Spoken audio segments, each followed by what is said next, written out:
Nitasoma hiyo story, alafu tutaona somo katika hiyo hadithi yetu.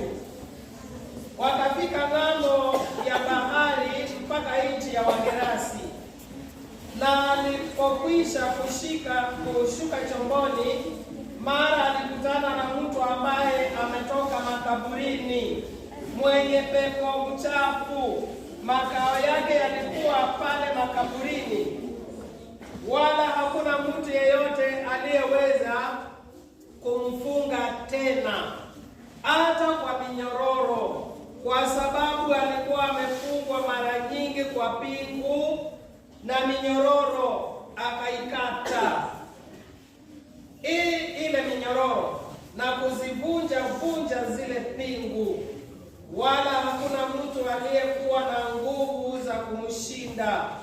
Na siku zote usiku na mchana alikuwako makaburini na milimani, akipiga kelele na kujikatakata kwa mawe.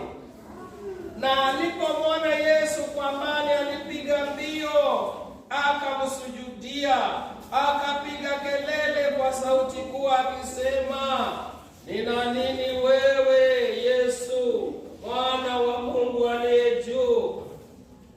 Nakuapisha kwa Mungu usinitese." Kwa sababu amemwambia, "Ewe pepo mchafu, mtoke huyu." Akamuuliza, "Jina lako nani?" Akamjibu, "Jina langu ni Legioni, kwa kuwa ni wetu wengi." Akamsihi sana asiwapeleke nje ya nchi hili. Na hapo milimani palikuwa na kundi kubwa la nguruwe wakilisha. Pepo wote wakamsihi wakisema, "Tupeleke katika nguruwe tupate kuwaingia wao."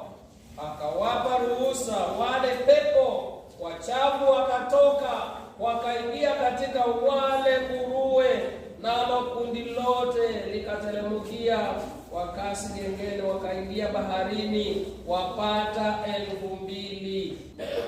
Wakafa baharini. Wachungaji wao wakakimbia wakaieneza habari mjini na mashambani. Watu wakatoka walione lililotukia, wakamwendea Yesu. Wakamwona yule mwenye pepo ameketi, amevaa nguo, ana akili zake, naye ndiye aliyekuwa na lile jeshi. Wakaogopa. Yesu ako na